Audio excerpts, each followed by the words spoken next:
बल्कि 7 मुख्तलिफ जो राज्य है वहां से सिर्फ एक ही मुस्लिम एमपी चुनकर आया। वो आपका बेटा, आपका भाई, आपका दोस्त इम्तियाज जलील चुनकर आया। 2014 में बोलते थे, आएगा ही नहीं। 2019 के अंदर वही चंडाल चौकड़ी जो अब आपकी महफिलों में आते हैं और कहते हैं कि कैसे जीतेगा, ये वही लोग हैं जो 14 में भी थे, 19 में भी है, 24 में भी है और इंशाअल्लाह 29 में भी आप लोग वही हिसाब किताब करते रह जाएंगे। इम्तियाज जलील वहां जरूर जाएगा इंशाअल्लाह।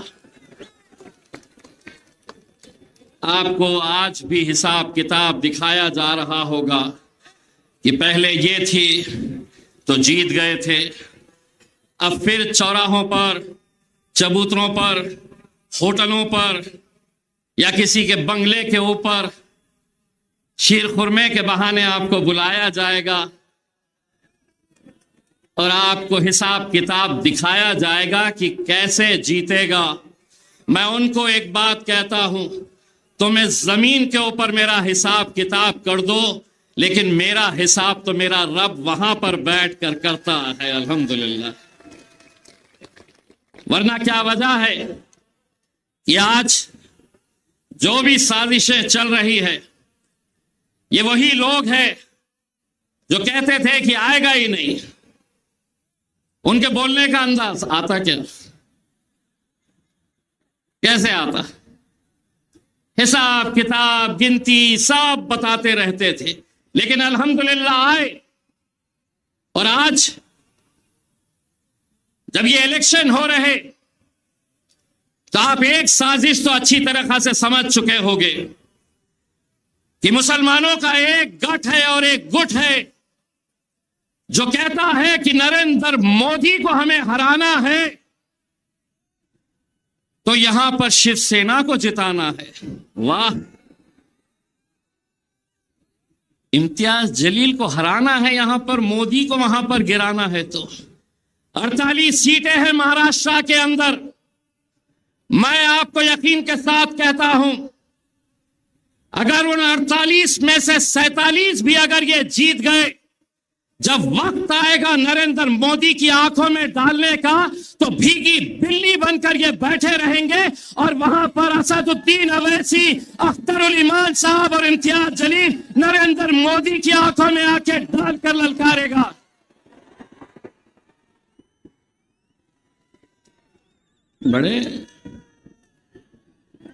बड़े मोदी को जिताना है तो इम्तियाज जलील यहां नहीं चलता।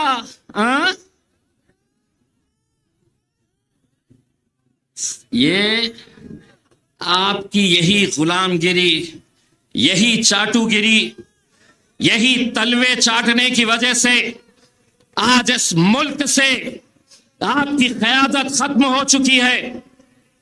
यही तलवे चाटने से कभी सोचा था किसी ने कि औरंगाबाद जैसे शहर से, जहां शिवसेना कहती थी कि यह हमारा गढ़ है, किसी ने तसव्वुर नहीं किया था, लेकिन यह आप लोगों का इत्तेहाद था जिसने यहां से शिवसेना को उखाड़ कर फेंका और मजलिस को यहां पर आपने अपना झंडा लहराया। अब तो कैसे कैसे आ गए हैं।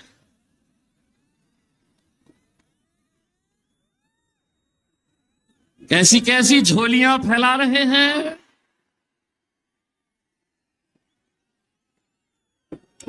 यहां पर भी भेजे गए थे, महफिल मेरी सस्ती है, एक सुन लो रे, तुमको क्या बोलते पता है, बेगानी शादी में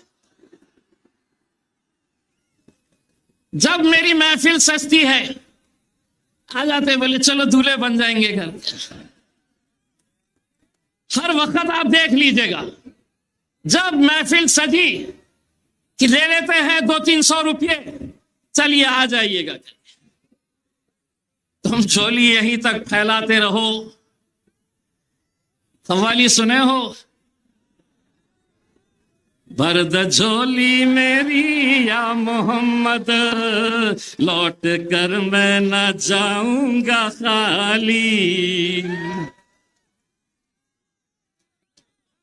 अरे मांगना है तो उससे मांगो रे, किसके सामने तलवे चाट रहे हो, उससे मांगो। और मैं आज भी ये कहता हूं, लोग मुझसे पूछते हैं, ये लोग बार बार पूछते हैं मेरे से, जीतते क्या, कैसा आते? बोले 2019 में आपको कितना भरोसा था कि आप जीतेंगे और 2024 में आपको कितना भरोसा है? तो मैं उनको ये कहता 2019 के अंदर मुझे 100% यकीन था मैं जीतूंगा, लेकिन अब वो इंतजार करते मैं कुछ तो भी बोलूंगा करके। 2024 में 200% यकीन है कि 4 जून को हम हिंदुस्तान का सबसे बड़ा जश्न यहां पर मनाएंगे इंशाअल्लाह। और जश्न तो बेटा तेरे घर के सामने भी आके मनाऊंगा इंशाअल्लाह। यही प्यादे हैं, किसके वजह से चल रहे हैं? गाड़ी में पेट्रोल कौन डाल रहा है? सब जानते हैं बेटो, हम सब हिसाब निकाला जाएगा। हर इलेक्शन में ऐसे आते, कोई ना कोई तो आता है गिराते बोले मेरे को।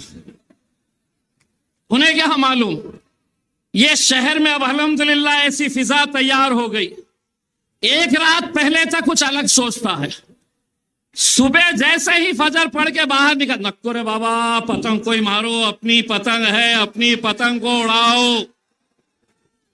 अल्हम्दुलिल्लाह मेरे भाइयों, आज क्या वजह है कि 10 ऐसे राज्य हैं जहां से एक भी मुसलमान को टिकट नहीं दिया गया, और ये आपके बीच आ रहे हैं और कहते हैं कि एकलौता एक, उसको यहां पर गिराना है। अगर मैं गूंगा, मुक्का और बहरा रहता तो कोई दखल नहीं लेता, बोलता चलने दो। लेकिन उन्हें एक बात पता चली है कि पिछले 20 सालों से पार्लियामेंट के अंदर अकेला मेरे भाई बैरिस्टर असदुद्दीन अवैसी साहब अकेले मुकाबला करते थे। अब तकलीफ यह है कि ये आया है तो ये भी बहुत बोलता है भैया, और बोलता ही नहीं है। असद भाई जब बोलते हैं और वहां से भाजपा का, यहां से कांग्रेस का, वहां से राष्ट्रवादी का, यहां से शिवसेना का, जब असद साहब को टोकते हैं तो इम्तियाज जलील पीछे जाकर बैठता है और उनको क्या कहता है, अरे चल बैठ रे बैठ। सारी तकलीफ इसी बात की कि कैसे इकलौता एक हजम नहीं हो रहा तुमको, क्या वजह है, क्या वजह है तुम्हारी? उससे तो अच्छे हमारे कहां है वो साहिब खान साहब, जरा खड़े रहो, पतंग उड़ाओ। देख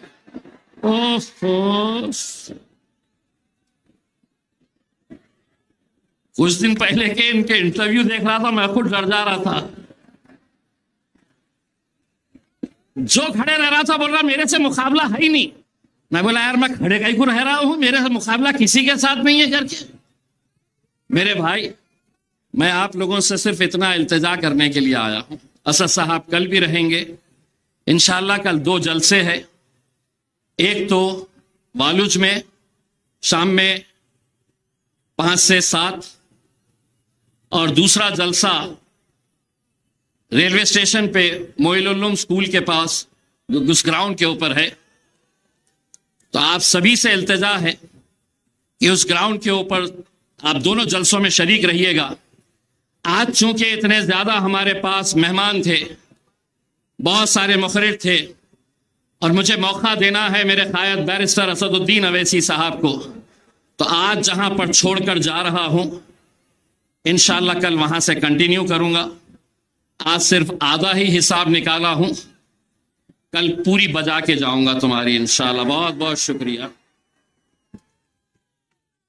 अब मैं बड़े अदब और एहतराम के साथ नकीब मिल्लत को इस शेर के साथ दावत देता हूं कि जब वो संसद में बोलते हैं तो यूं कहते हैं कि नहीं ऐसा नहीं होगा, कभी ऐसा नहीं होगा, नहीं ऐसा नहीं होगा, कभी ऐसा नहीं होगा, कभी ईमान का कुरान का सौदा नहीं होगा। हमें तो कत्ल कर दो शौक से मंजूर है, लेकिन शरीयत के किसी मुद्दे पे समझौता नहीं होगा, शरीयत के किसी मुद्दे पे समझौता नहीं होगा। जोरदार नारे से इस्तकबाल करें अलहाज बैरिस्टर असदुद्दीन ओवैसी साहब। नारे तकबीर, नारे तकबीर।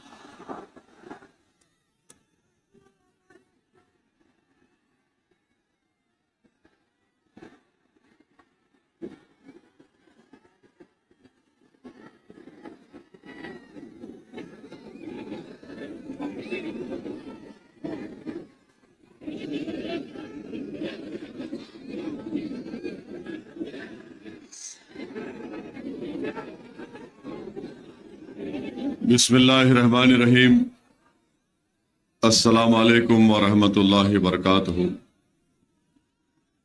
मोअज़्ज़िज़ हाज़रीन कराम, बुज़ुर्गान कौम और मिल्लत, मेरी इज़्ज़तदार माँ और बहनों, गयूर नौजवान साथियों,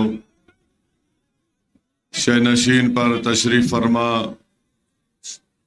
मोहतरम जनाब इम्तियाज़ जलील साहब, रुकने पार्लिमान औरंगाबाद व सदर महाराष्ट्र मजलिस इत्तेहादुल मुस्लिमीन, मोहतरम जनाब डॉक्टर गफ्फार क़ादरी साहब, वर्किंग प्रेसिडेंट मजलिस इत्तेहादुल मुस्लिमीन महाराष्ट्र, बिहार से तशरीफ लाए बिहार प्रदेश के मजलिस इत्तेहादुल मुस्लिमीन के सदर व रुकन असम्बली मोहतरम जनाब अख्तरुल ईमान साहब, इंजीनियर आफ्ताब साहब जो बिहार के मजलिस इत्तेहादुल मुस्लिमीन के मोतमद उमी है, मजलिस इत्तेहादुल मुस्लिमीन के औरंगाबाद के शहर ज़िले के शहर सदर, साबिक़ा अराकीन बल्दिया, सदर मोतमदीन और अराकीन, मैं सबसे पहले आप तमाम का शुक्रिया अदा करता हूँ कि आपने अपना कीमती वक्त निकाल कर आज के इस मजलिस इत्तेहादुल मुस्लिमीन के इंतखाबी जलसे में शिरकत की। मेरे अजीज दोस्तों और बुजुर्गों, मैं जब बिहार में इंतखाबी मुहिम के लिए गया था मेरे भाई मोहतरम जनाब अख्तरुल ईमान के लिए, तो अख्तरुल ईमान साहब की तकारीर बड़े ही बसीरत अफरोज होती है और अख्तरुल ईमान साहब की तकारीर में वो हमेशा एक शेर अपनी तकरीर के शुरुआत में कहते थे या तकरीर के अख्ताम पर कहते थे। मैंने अख्तर भाई से कहा ज़रा वो शेर लिख कर दे दीजिए, तो मैं अपनी तकरीर का आगाज़ उस शेर से करता हूँ और शायद आपको समझ में भी आ जाएगा कि फूल नफरत का हम महाराष्ट्र के चमन में खिलने नहीं देंगे। फूल नफरत का फूल नफरत का हम महाराष्ट्र के चमन में खिलने नहीं देंगे। फूल निशान किसका है?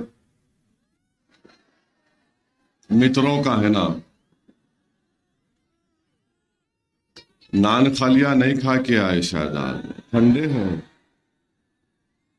जरा गर्मी दिखाओ प्यारे। फिर से बोल रहा हूं, फूल नफरत का अपने महाराष्ट्र के चमन में खिलने नहीं देंगे। तीर अदावत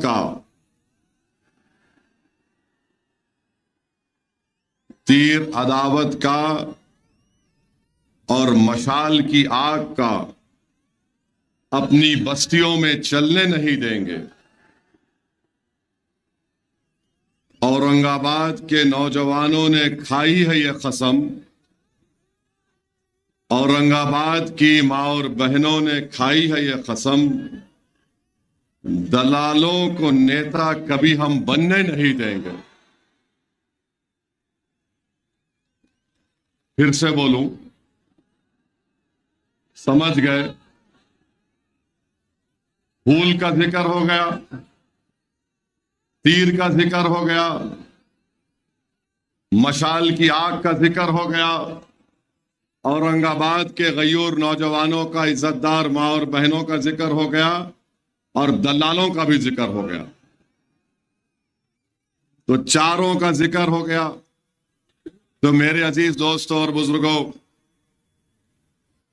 आपने अभी इम्तियाज जलील साहब से सुना कि महाराष्ट्र के में 48 लोकसभा की सीटें हैं और 48 में से 2 शिवसेना,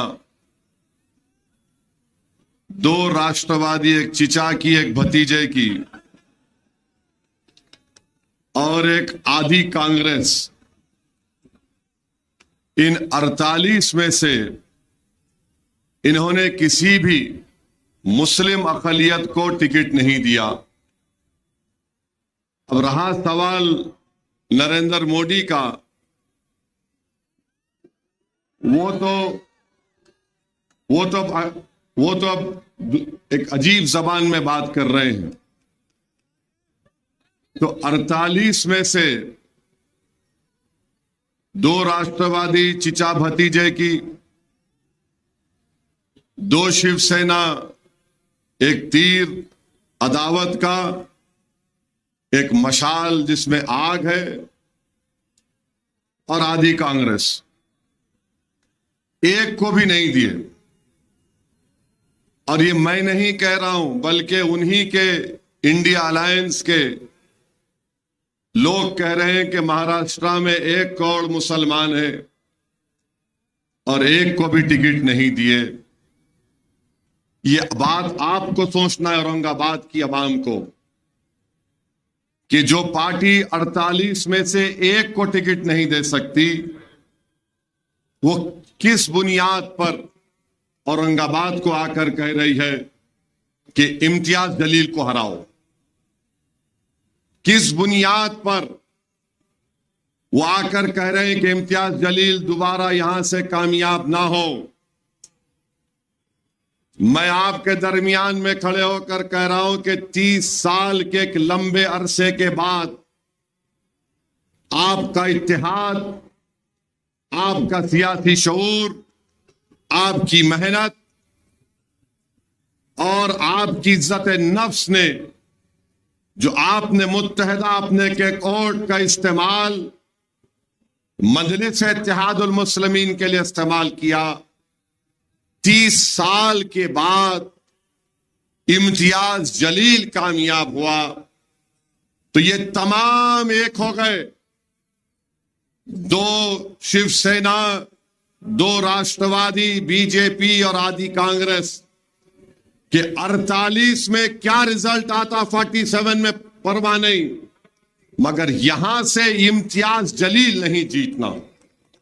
तो मालूम हुआ कि सबका एक ही मकसद है कि महाराष्ट्र के सब चुनाव एक तरफ, मगर औरंगाबाद से इम्तियाज जलील कामयाब ना हो। तो मेरी आपसे गुजारिश है कि जब दुश्मन और मुखालिफ ताकतें मुत्तहिद हो चुकी हैं कि आपको कामयाबी से रोका जाए। इम्तियाज जलील एक शख्सियत नहीं है, इम्तियाज जलील एक नाम है, मगर वो इम्तियाज जलील आप तमाम है। आपके हर घर में इम्तियाज जलील है, आपके सामने आपका बेटा इम्तियाज जलील है, आपके सामने हर वो शख्स जो नफरत को मिटाना चाहता है औरंगाबाद से, वो इम्तियाज जलील है। हर वो शख्स जो हिंदू मुस्लिम इत्तेहाद को मजबूत करना चाहता, वो इम्तियाज जलील है। जो दलितों को जुल्म से बचाना चाहता, वो इम्तियाज जलील है। जो दंगरों को उनका मुकाम दिलाना चाहता, वो इम्तियाज जलील है। जो मराठाओं को उनका इंसाफ दिलाना चाहता, वो इम्तियाज जलील है। बताओ, इन औरंगाबाद में इन सब को लेकर चलने वाले का अगर कोई नाम है तो इम्तियाज जलील है। और ये तमाम पार्टियां ये नहीं चाहती कि इम्तियाज जलील कामयाब हो जाए। तो मेरी आपसे गुजारिश है कि इस बार भी 13 मई के दिन आपको अपना एक एक वोट का सही इस्तेमाल करना है। पतंग के निशान पर बटन दबाना है। तीर अदावत का आग जो मशाल में है, इनको शिकस्त देना है। और आपने जो तारीख बनाई थी, उस तारीखी सफर को आपको जारी और सारी रखना है। और चौथी बात यह है कि ये जो शिवसेना का उम्मीदवार क्या कहता था, 30 साल 21 साल एमपी था, कहता था क्या क्या खान या बान, हाँ खान या बान। आप लोग मुत्तहिद हुए ना, आप लोग, आप में इत्तेहाद है? जोर से बोलो, इत्तेहाद है? तो आपका इत्तेहाद जो कल तक खान बान बोलता था कि मैं हिंदुत्व का नेता हूं, पहली कामयाबी आपको ये मिल गई कि 30 साल में कभी ईदगाह क्या थी नहीं मालूम था, तुमने उसको मजबूर कर दिया ईदगाह पर बुलाकर। ईदगाह पर आया नहीं आया। अब आपका सियासी शऊर इतना बढ़ गया कि आप वो जान चुके कि अब औरंगाबाद की आवाम एक बार इत्तेहाद की ताकत को महसूस कर ली। अब वो इम्तियाज जलील को दोबारा कामयाब करेंगे। तो उसने क्या किया? उद्धव ठाकरे ने कहा तू अपनी जबान से बोल। क्या बोल? मस्जिद में जाकर जो नमाज पढ़ते उनका दिल अच्छा रहता। तो आपने कहा दिल तो इम्तियाज को दे चुके। तो उसने कहा कि जो लोग नमाज मस्जिद के पास आके पढ़ के फूंकते, बोला ना, पढ़ के फूंकते, खैरे मैं अभी यहां पे हिज़्बुल बहरैतल कुर्सी पढ़ के फूंका हूं। माने आपका इत्तेहाद इतना ताकतवर है। मैं आपके सियासी शऊर को सलाम करता हूं कि जो खान बान कहता था, हिंदुत्व का नेता अपने आप को कहता था, जिसने 21 साल में कभी औरंगाबाद के दलितों के लिए, धंगरों के लिए, मराठाओं के लिए, मुस्लिम अकलियत के लिए, ईसाइयों के लिए, सिखों के लिए कोई काम नहीं किया, आज वो मजबूर है इसलिए कि खैरे जानता है उसका आखिरी इलेक्शन 2019 में हो गया। अब यहां से सिर्फ वापसी होने वाली है। और जो लोग ये बोल रहे नहीं दिल्ली का इलेक्शन है, हम क्या गिल्ली डंडा खेल रहे थे 5 साल से? दिल्ली का इलेक्शन है। अरे दिल्ली का इलेक्शन में औरंगाबाद से जाना है दिल्ली को। क्या बताओ उद्धव ठाकरे, तुमने ट्रिपल तलाक के कानून की तायीद की नहीं? तायीद की? तुमने CAA कानून की तायीद की? तुमने UAPA कानून की तायीद की? और UAPA का कानून पूरी दुनिया का दहशतगर्दी का सबसे बदतरीन कानून उद्धव ठाकरे ने तायीद की। ट्रिपल तलाक का कानून शिवसेना ने, उद्धव ठाकरे ने तायीद की। और ऐसा कानून जो हमारे मुस्लिम महिलाओं के लिए नाइंसाफी का बाइस बन गया। CAA का कानून तायीद किए। किसने उस कानून को? मोदी के 303 एमपीओ के सामने खड़े होकर कहा, ए मोदी, तेरा यह काला कानून हम उसको फाड़ते हैं, नहीं मानते हैं उसको। उद्धव ठाकरे ने तायीद की। अच्छा, खैरे बोलते मस्जिद की बड़ी तारीफ कर रहा खैरे, तो बोल खैरे, मैं पूरी आवाम की तरफ से बोल रहा हूं 6 दिसंबर तूने गुनाह किया था या नहीं किया था? बोल बोल खैरे, बोलो उद्धव ठाकरे, बोलो आदित्य ठाकरे, बोलो शरद पवार, बोलो अजित पवार, बोलो आदि कांग्रेस, बोलो नरेंद्र मोदी। मैं इम्तियाज जलील भारत की पार्लियामेंट में खड़े होकर असदुद्दीन अवैसी ने कहा था, बाबरी मस्जिद जिंदाबाद, बाबरी मस्जिद जिंदाबाद, बाबरी मस्जिद जिंदाबाद। ये फर्क है, ये फर्क है।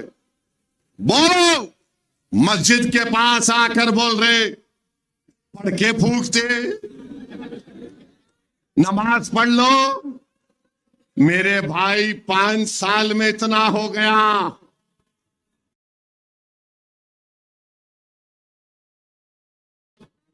आइंदा क्या क्या हो सकता सोचो आप। आइंदा क्या क्या हो सकता है? क्या हो सकता है आइंदा? क्या पड़ेगा? क्या पड़ेगा? मैं नहीं बोल रहा हूं, तुम बोल रहे। ईदगाह पे आ गया, 6 दिसंबर से ईदगाह पे आ गया, ईदगाह से मस्जिद पे आ गया, मस्जिद से नमाजियों पे आ गया, फिर बोल रहा पढ़ के फूकते। अब आइंदा का कदम क्या है? क्या है? देखो, अरे वो नहीं बोलना, वो ना ना, वो नहीं बोलना, नहीं, वो मैं बोल रहा ही नहीं। ये क्या है? क्या है ये? है खतरनाक है तुम लोग। नहीं नहीं नहीं, नो नो नो, नहीं नहीं नहीं। अरे वो क्या कर रहे हैं भाई? अरे अरे तुम लोग क्या करने वाले हैं? 13 तारीख के दिन, अब सुनो, अब सुनो, 13 तारीख के दिन जो कटिंग करेंगे उसको क्या करेंगे? जो कटिंग करना चाह रहे उनको आप माने वोट, कटिंग से मतलब वोट, ज्यादा उसमें नहीं जाना ना ना। मैं ऐसा आदमी नहीं हूं, अभी तक नान खलिया नहीं खिलाए मेरे को। खिलाने के बाद क्या हो सकता मेरे पे नहीं मालूम सर। तो सुनिए, अभी टाइम जा रहा। अरे ठहरो, आखिर में करेंगे पूरा ऑपरेशन। कल भी 2 जलसे है, अभी से पूरी बैटिंग कर लिए तो कैसा। तो आपको मैं बता रहा हूं कि 48 लोकसभा की सीट में से जो नए नए सेक्युलर बने हैं उद्धव ठाकरे, अब वो टिकट नहीं देते। मोदी तो खैर उन्होंने डिसाइड कर लिए, हमको घुसपैठी बोल दिए, और मोदी ने कह दिया कि मुस्लिम खवातीन ज्यादा बच्चे पैदा करते। मोदी ने कह दिया कि हिंदू बहनों के गले से मंगलसूत्र छीनकर मुसलमानों को दिया जाएगा।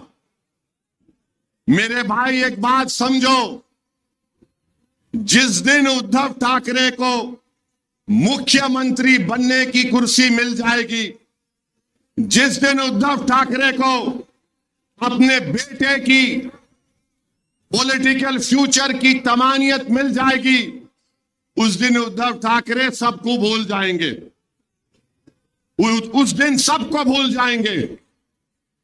क्या क्या आपने नहीं लिखा अपने अखबार में कि मुस्लिम माइनॉरिटी को उनके वोट का हक छीन लेना चाहिए।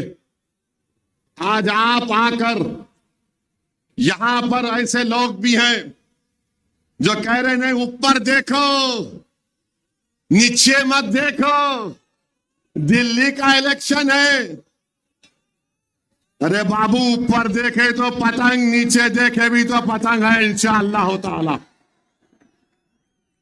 48 लोकसभा की सीट में आपने क्यों नहीं दिया? देना था मुंबई से, देना था नागपुर के पास से, क्यों नहीं दिया आपने? आपने इसलिए नहीं दिया क्योंकि जानते हैं कि मुस्लिम अक़लियत के पास कोई विकल्प नहीं है, वो हालत मजबूरी में वोट देंगे।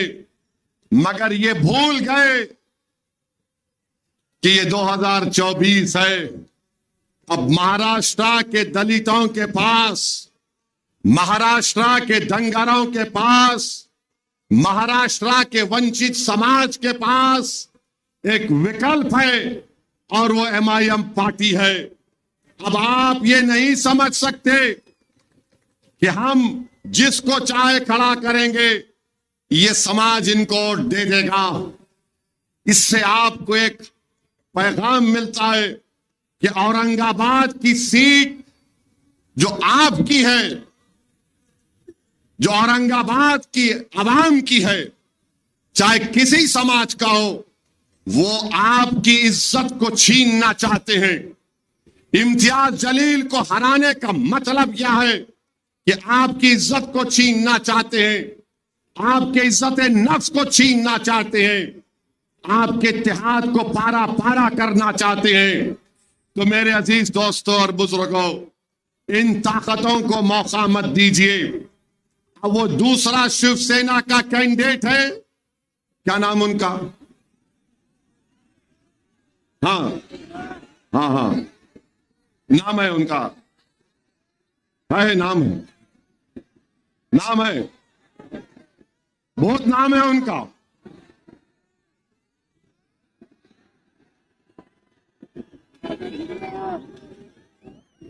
झूम रे भूम रे, झूम बराबर झूम। उन्होंने खुद जोक बनाते हैं उसके ऊपर। और मेरी नजर में मैं शराब को कुत्ते का पेशाब बोलता हूं। मेरा डेमोक्रेटिक राइट है मेरा। अब उन्होंने एक है, उन्होंने जोक बनाते हैं उसके ऊपर। मेरे भाई एक तरफ घूम रहे और झूम रहे, दूसरी तरफ ठहरे, और एक बीच में एक शरीफुल नफ्स, एक मासूम चेहरा रखने वाला आपका खादिम इम्तियाज जलील। आप तीनों की तस्वीर को सामने रखो, भूमरे, ठहरे और इम्तियाज जलील, और आपको पता चल जाएगा कि भाई इन दोनों को देखे तो डर लग रहा, इसको देखे तो अपना लग रहा। तो अपनों का साथ दो, देंगे ना आप लोग? 13 तारीख को पूरा एक होकर साथ देंगे ना आप लोग? और जो लोग कटिंग करने पे आए, मत करो, मत करो। मैं तुमसे अपील कर रहा हूं, मैं तुम्हारे अच्छे के लिए बोल रहा हूं। तारीख में तुम्हारा नाम खराब हरूफ में लिखा जाएगा।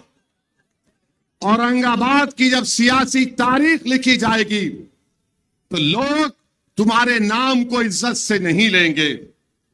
आप एक थे, एक हैं और एक रहेंगे इंशाअल्लाह ताला। लोग बार बार मीडिया के लोग सवाल करते कि भाई आप इंडी अलायंस में क्यों नहीं गए? 3 मर्तबा इम्तियाज जलील ने अवामी तौर पर स्टेटमेंट दे दिया कि हम लोग अगर बातचीत करेंगे तो हम तैयार हैं, मगर ये लोग बातचीत करने को भी तैयार नहीं थे। मैं आपको एक वाकया सुनाता हूं। एयरपोर्ट पर बैठा हुआ था मैं, आज से चंद दिन पहले मेरे बाजू एक बहुत बड़े इंडी अलायंस के नेता एयरपोर्ट पर देखे। मैं एयरपोर्ट की गेट के पास बैठा हुआ था, वो मेरे बाजू आकर बोले, बहुत बड़े नेता उनके, बोले ओवैसी साहब हाउ आर यू? बोला, बोलो कैसे है? अब मैं बोला ये कहां सुबह सुबह भला बैठूं? बोला साहब एयरपोर्ट जनता का है, पूछना क्या है, बैठो। आप लोग तो जहां नहीं बैठना वहां जाके बैठ गए। बोले क्या मतलब? मेरा शिवसेना के बाजू बैठ गए। पर बैठे, बैठ के मेरी बहुत तारीफ किए, आप क्या भाषण देते। मैं दिल में सोच रहा था कि मैं क्या कव्वाल हूं। फिर बोले आप पार्लियामेंट में दलाइल के साथ तकरीर करते। फिर बोले आपका नया एमपी बेहतरीन स्पीकर है और आप पर बहरहाल बहुत सी चीजें बोले। मैं बोला भाई साहब 5 मिनट में आप मेरी पार्टी के एमपी की मेरी तारीफ करें आप, और आपका ताल्लुक महाराष्ट्र से है, ये तारीफ आप जो कर रहे, मेरे को लगता है कि मुनाफिकत है, ये हिपोक्रेसी है। बोले क्यों बोल रहे हैं साहब? बोला आप हमारा इम्तियाज आपको पूछा लो अलायंस में, तो आप लोग बोले नहीं। बोले नहीं ओवैसी साहब ऐसा है, अगर आपको हम ले लेंगे तो हमको जो है दूसरों का वोट नहीं मिलता, हमको दूसरों का वोट नहीं मिलता। मैं सुन के ताज्जुब कर रहा था इस शख्स को कि अभी बैठकर कह रहा था कि हिंदुस्तान के संविधान को तुम बचा रहे हो, ऐसी तुम बाबा साहेब अम्बेडकर के ख्वाबों को पूरा करने की बात करते, हम तुम्हारी इज्जत करते। मैं सुन रहा था उनकी गुफ्तगू और कह रहे थे कि नहीं वोट नहीं मिलता है, वो फुला हो जाएगा। मुझे भी बड़ी तकलीफ हुई क्योंकि औरंगाबाद में तो इम्तियाज जलील को सबका वोट मिला। इम्तियाज जलील सिर्फ एक समुदाय का नेता तो नहीं है, इम्तियाज जलील को सबने कामयाब किया। खैर वो चले गए, मेरे दिमाग पर एक बोझ सा हो गया।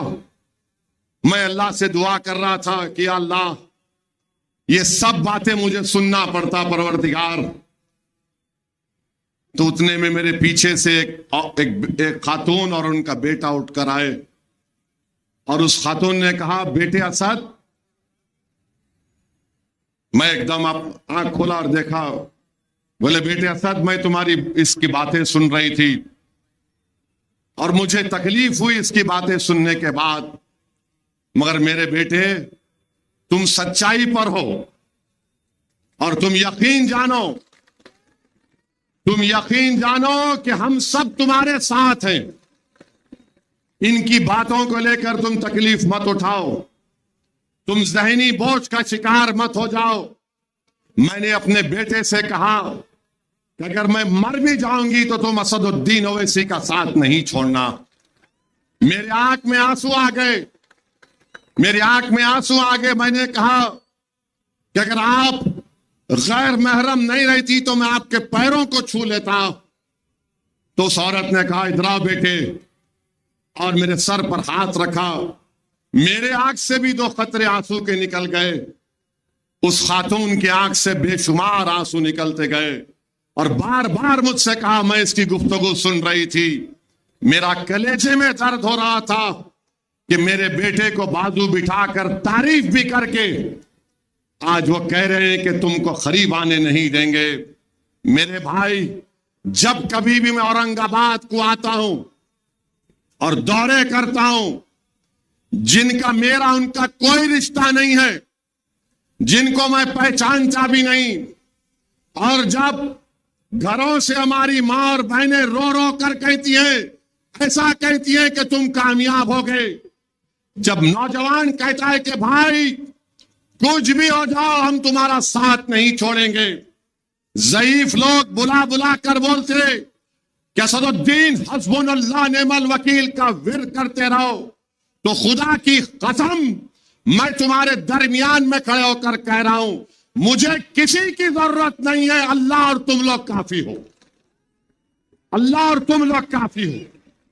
ये क्या कर लूंगा इन लोगों के पास जाकर, शायद मुझे शोहरत मिल जाए या कोई मंत्री या पोस्ट मिल जाए, मुझे नहीं चाहिए। मेरे भाई तुम्हारे दिलों में अल्लाह ने मोहब्बत पैदा की, तुम्हारे आंख में आंसू आ जाते जब मजलिस का जिक्र होता, यही सबसे बड़ी दौलत है।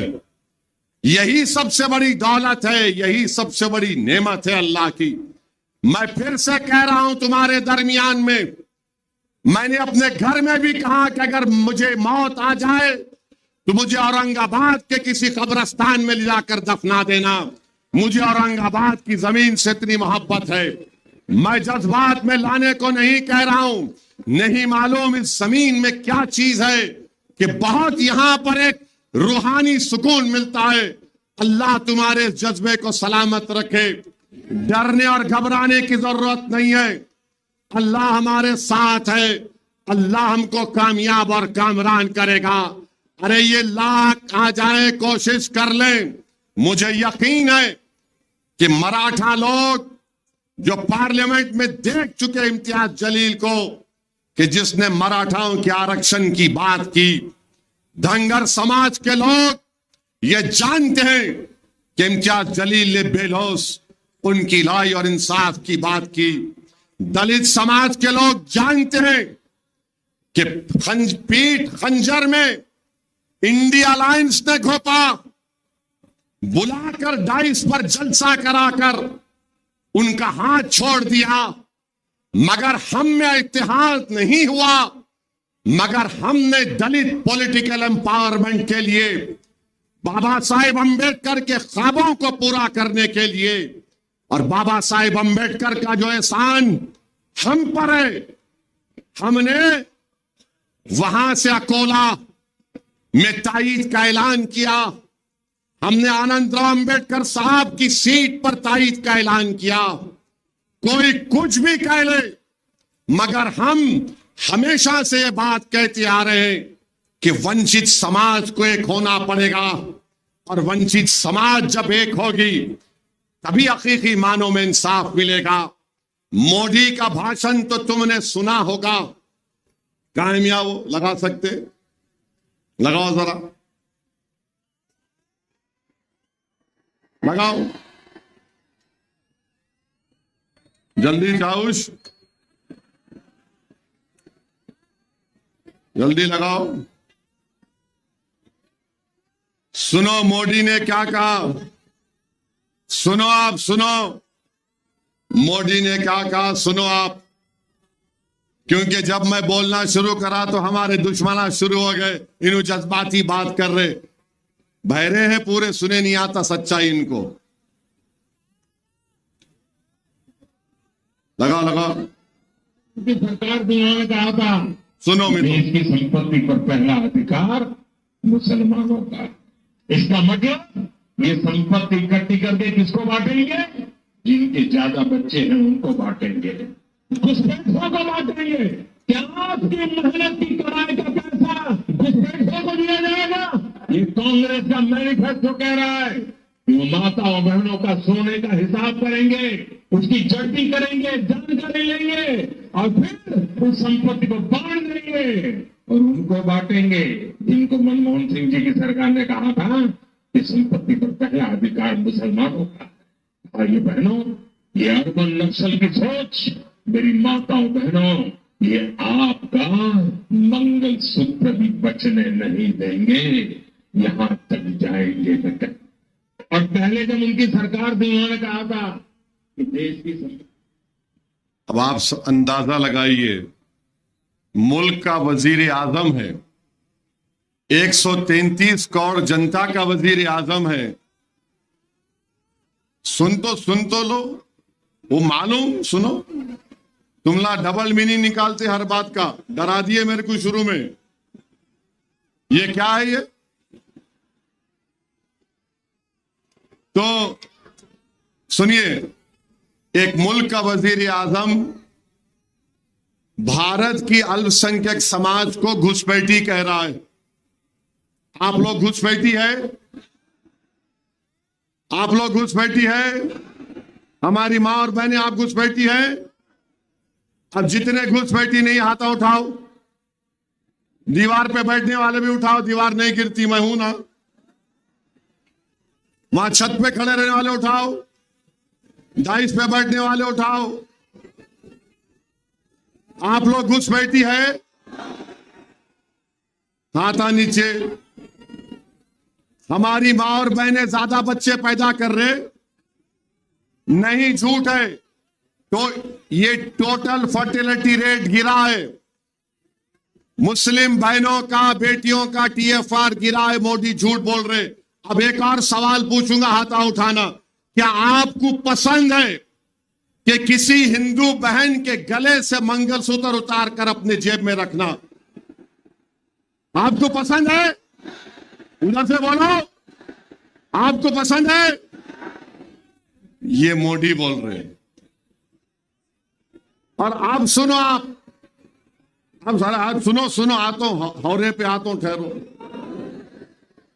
अब आपको मालूम होगा कि 5 साल में हमारी मां और बहनें बैठी हुई हैं, 5 साल में 19 से 24 के दरमियान में भारत की महिलाओं ने, ये पॉइंट जरा मीडिया नहीं कैरी करेगा, आप लोग इसको वायरल करेंगे ना, करना। ये पॉइंट मीडिया डरता जरा मोदी से, हम उनके बाप से नहीं डरने वाले। तो 5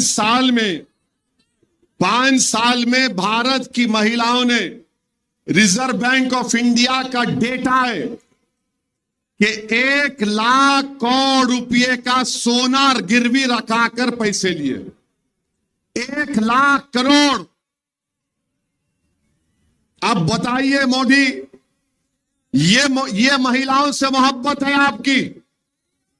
1 लाख करोड़ अगर कोई महिला, कोई खातून जेवर अगर गिरवी रखाती है तो उसके कलेजे पर, दिल पर पत्थर रखकर रखाती है, क्योंकि एक तो या तो उसकी मां की या खानदान की एक निशानी होती, दूसरा वो सोना रखते अपनी औलाद की, बेटी की शादी के लिए। और जब गिरवी रखाते तो किसी का एक्सीडेंट हो गया, शादी कराना है या बच्चे को बाहर भिजाना है या कहीं फीस देना है, नरेंद्र मोदी 1 लाख करोड़ का सोना गिरवी रखाया महिलाओं ने। मेरे अजीज दोस्तों और बुजुर्गों, मगर मोदी कहते हमको जिहादी। आप लोग जिहादी हैं? जिहादी हैं आप लोग? मेरे को तो दिन रात बोलते रहते, मगर आवाम को गाली देना एक देश का वजीर आजम है। आप बताइए मेरे अजीज दोस्तों और बुजुर्गों, क्या मुल्क का हाल नरेंद्र मोदी कर दिए? आप बताइए, कल अगर CAA NPR NRC होगा तो क्या उद्धव ठाकरे आकर ठहरेंगे औरंगाबाद में? अगर CAA NPR NRC होगा तो उसके माने क्या है कि अगर डॉक्टर गफ्फार कादरी, हमारे इम्तियाज जलील और हमारा ये दलित नेता, बाबू उठो, उठलाओ,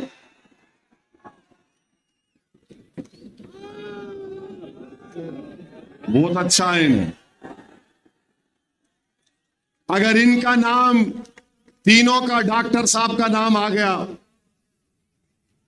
NRC के लिस्ट में, कोई भी जाकर बोलेगा इनके नाम का ऑब्जेक्शन है, इनको इनके दादा का बर्थ सर्टिफिकेट लाना पड़ेगा, डॉक्टर साहब को परभनी जाके लाना पड़ेगा, इम्तियाज साहब को कहां से लाएंगे?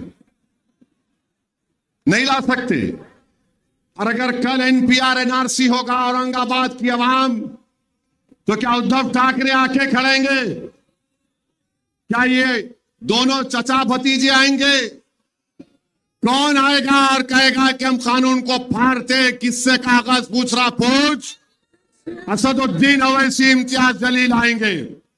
CAA NPR के खिलाफ हमने कानून को फाड़ दिया था। मेरे भाई सोचो इस बात को, आपको सोचना है। 13 तारीख को जो वोट डालने जाएंगे, मेरी इन तमाम बातों पर गौर करिए। और ये जो देशभक्ति की बात ये RSS के लोग करते हैं, ये देशभक्ति की बात ये दोनों शिवसेना वाले करते हैं। अरे बताओ, चीन 2000 स्क्वायर किलोमीटर पर कब्जा करके बैठा हुआ है, ना मोदी के मुंह से निकलता है चीन, ना RSS की जबान से निकलता है कितने मर्तबा हमने पुकार पुकार कर कहा कि चीन कब्जा करके बैठ गया, मगर मोदी कुछ बोलते नहीं है। मगर मोदी बोलेंगे बच्चे पैदा कर रहे। अच्छा, बाय द वे, मोदी के खुद 6 भाई हैं, अमित शाह के 6 बहनें हैं। गोलवालकर के इधर देखो, यहां है, कुछ भी नहीं है इधर। गोलवालकर के 11 पैदा किए उनके डैडी, मगर इल्जाम हम पे लगा रहे। तो मेरे भाई, एक शेर आपके सामने रखकर, बल्कि 2-3 शेर है। एक हैदराबाद के एक मज़ाहिया शायर थे, मोइन बंबू नाम था उनका। तो मोइन बंबू बोले, काम नहीं होने के क्यों करने को जा रहे चीचा, भीगी बारूद को तुम आग लगा रहे चीचा, मोटे शीशे की छड़ी आंख पे ऐनक, फिर भी नजरे शीला की जवानी पे लगा रहे चीचा। ये मैं नहीं बोला, ये मोइन बंबू बोले। हाँ, एक बात अब ये सुनो आप, ये मजे का है बहुत, ये काफी हिट हो गया। ये एक हैदराबाद के, दखन के एक मज़ाहिया शायर थे, उनका नाम क्या था? नाम है हरी सिंह। अब समझ जाना किसको बोल रहा हूं मैं, मेरा साथ देना। अम्मा बाबा को भूल गया हो रे, सारी जनता को हौला बना रहा, हिंदू मुसलमान को लड़ा रहा, शादी करके जोरू को भगाता, एनआरसी बोल के हमको डराता, बार बार बाहर के दौरे करता, जनता के पैसे बर्बाद करता, कातिल और सानियों को छोड़ता, बेगुनाहों को कैद करता, मंगलसूत्रों की झूठी अफवाह उड़ाता, गरीब लोगों को मजाक उड़ाता, लोगों को तकलीफ देके खुश होता, चौकीदार बन के उछल रहा, अपनी औकात भूल गया। अब आप 13 तारीख को मेरे को आके नहीं बोलना पड़ेगा, अरे हो रे काय रे। तो आप लोग सब 13 तारीख को औरंगाबाद की फिजाओं में क्या नजर आएगा? औरंगाबाद की फिजाओं में क्या नजर आएगा? औरंगाबाद की फिजाओं में क्या नजर आएगा? कौन जीतेगा? जीतने वाले का नाम क्या होगा? जोर से बोलो, जोर से बोलो, औरंगाबाद जिंदाबाद, औरंगाबाद जिंदाबाद। अब आप डाल के खींचना, कैसा खींचेंगे? डाल के रप रप रप रप रप रप रप पूरे खैरे बूम रे पूरे गैब, और इम्तियाज जलील को कामयाब करिए। ये कोई इम्तियाज जलील साहब का रिकॉर्ड है, रिपोर्ट कार्ड है। खैरे तो नहीं पढ़ सकते मेरे को मालूम, बूमरे भी नहीं पढ़ेंगे। ये पूरा रिकॉर्ड है। देखिए, 5 साल में 1.5 साल तो कोविड था। इम्तियाज साहब के ये रिपोर्ट कार्ड है, इसका जरूर मुताला करिए। और इंशाल्लाह कल 2 जलसे कहाँ पे हैं? एक वालूज में है, शाम में वालूज में इंशाल्लाह शाम में 5 बजे, और railway station Moinul Uloom school के ऊपर रात में 7 बजे से शुरू होगा इंशाल्लाह जलसा।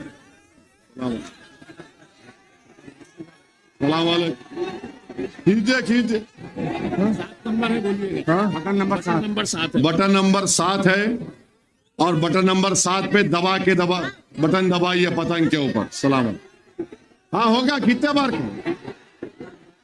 खींचो भाई, खींचो भाई, खींचो भाई, खींचो। मैं इधर से खैरे को खींच रहा हूं, उधर से बूमरे को खींच रहे, अभी मोदी को भी खींच देंगे। बस चलिए।